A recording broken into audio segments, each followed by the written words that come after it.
আসসালামু আলাইকুম। তোমাদেরকে অনেক শুভেচ্ছা ফিএমআই ইউনিভার্সের পক্ষ থেকে। আচ্ছা, এখানে আমরা একটা নতুন অঙ্ক দেখতে পাচ্ছি।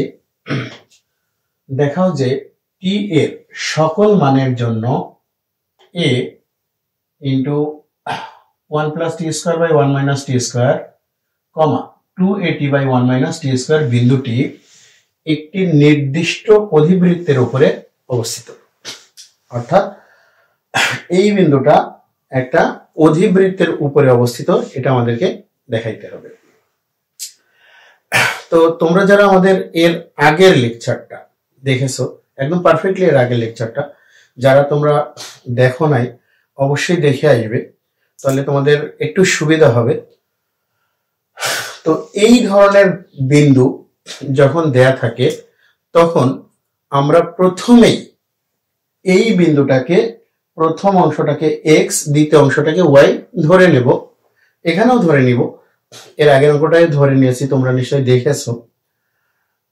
তো এরপরে আমাদের কাজ হবে টি এর মানকে রিমুভ করে অর্থাৎ সরিয়ে দিয়ে সেই মানগুলোকে এক্স এবং ওয়াই এর এবং অন্যান্য ধ্রুবরাশি মানে এক্স ওয়াই থাকবে, সাথে অন্যান্য ধ্রুবরাশির মাধ্যমে মানকে কনভার্ট করা। এটা আমাদের প্রথম কাজ। আমরা এখানে প্রথমেই লিখব প্রদত্ত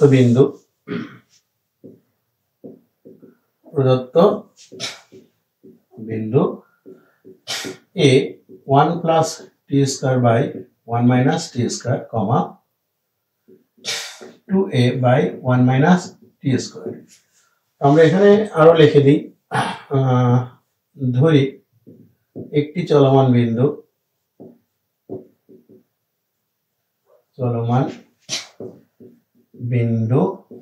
পি এক্স কমা ওয়াই।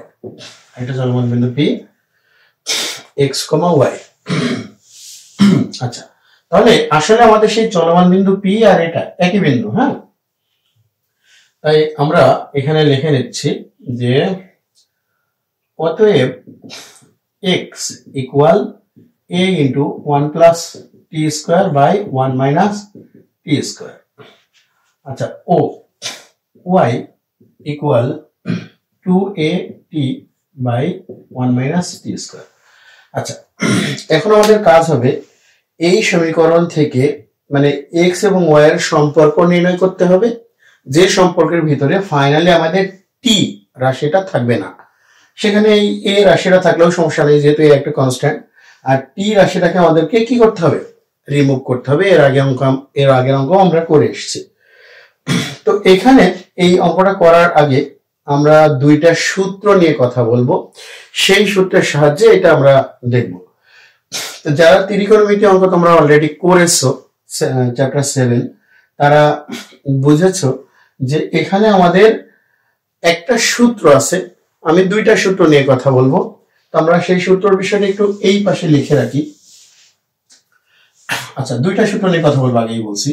আমরা এই সূত্র দুইটা এখানে কথা লিখছি।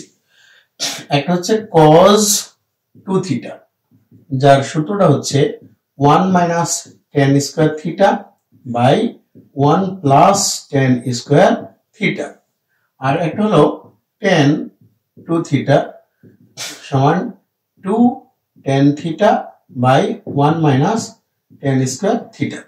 এটা হলো আমাদের দুইটা সূত্র, একটা cos 2 থিটা সূত্র, একটা tan 2 থিটা সূত্র। তো আমরা একটু মিলিয়ে নেব। দেখো cos 2 থিটা, এই cos 2 থিটার মতো আমাদের x এর ভ্যালুটা কিছুটা, যদিও একই না, কারণ এখানে আছে 1 plus t square 1 minus t square, but এই জায়গায় একটু উল্টো ভাবে আছে 1 minus t tan theta tan square theta আর 1 প্লাস tan স্কয়ার থিটা। তো এটাকে আমরা একটু চেঞ্জ করে নিয়ে তারপর বিবেচনাটা নিয়ে আসি। আমরা যদি এখানে লিখি a by 1 minus t square by 1 plus t square. আচ্ছা, এখন যদি আমরা এই টি এর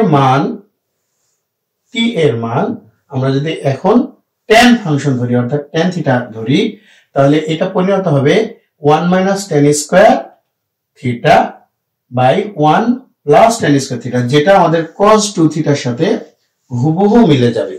তাই আমরা এটাকে এই ফাংশনেই পরিণত করব ধরি বলে। আচ্ছা, একটা কেসে আমাদের আরেকটা বিষয় একটু দেখে আসি।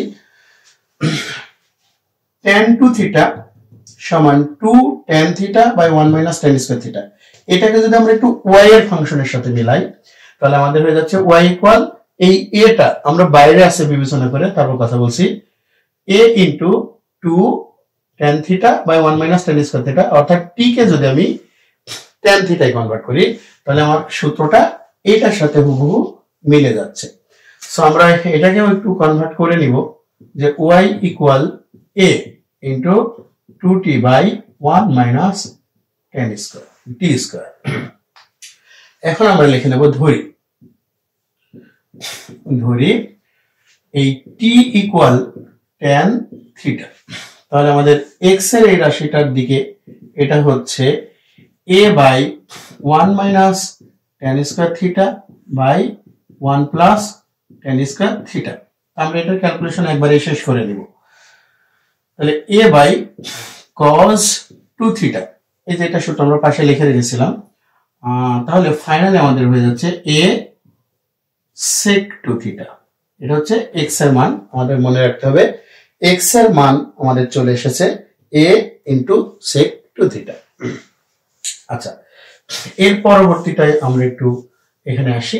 তাহলে y ইকুয়াল a, আমরা এটাকে রেখে দিয়েছি, দেওয়ার পরে এখানে বসাচ্ছি 2 tan থিটা, যেহেতু আমরা t এর মান tan থিটা ধরে নিয়েছি, 1 মাইনাস tan স্কয়ার থিটা। তাহলে a এটা আমাদের হয়ে যাচ্ছে tan 2 থিটা। তাহলে এই হচ্ছে আমাদের দুইটা জিনিস ছিল যেখানে এই সূত্র অনুযায়ী মিলছে। এখন আমি আগেই তোমাদেরকে বলছিলাম যে এই অঙ্ক করার সময় আমাদের t কে রিমুভ করতে হবে এবং x ও y এর সম্পর্ক স্থাপন করতে হবে কোন ধ্রুব রাশির মাধ্যমে। তো আমরা এখানে দেখতে পাচ্ছি যে x এবং y এর সম্পর্ক আমরা নির্ধারণ করতে পারবো, কিন্তু তার ভিতরে এই theta tan 2 theta cos 2 theta, এই থিটাটা থেকে যাবে, যেখানে থিটাও সাধারণত চলক রাশি। তো আমরা এমন একটা কাজ করব এখান থেকে যাতে আমাদের এই থিটা যুক্ত রাশিটাও না থাকে।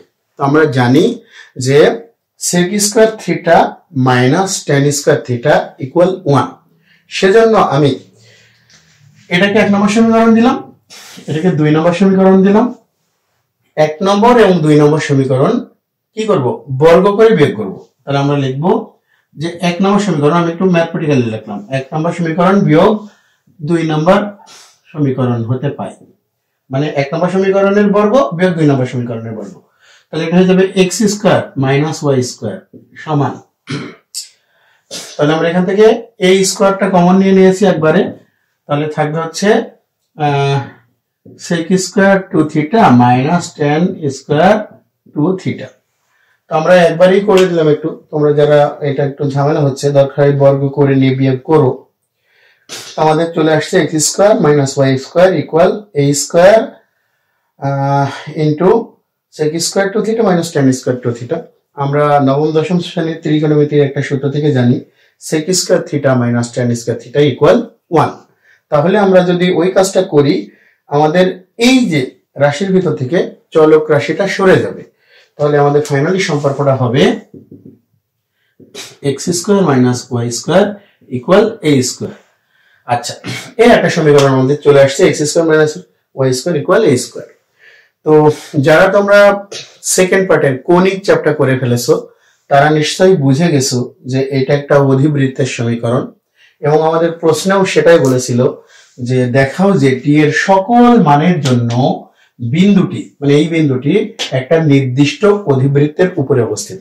তো আমরা দেখলাম যে সর্বশেষ এই t এর মান xy এর মাধ্যমে প্রকাশ করে যেটা চলে আসছে সেটা একটা অধিবৃত্তের সমীকরণকে সাপোর্ট দিচ্ছে।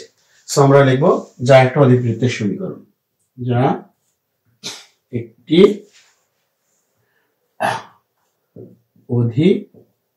অধিবৃত্তের সমীকরণ। তো এটাই ছিল আমাদের এই অঙ্কের সলিউশন ক্যাটাগরি।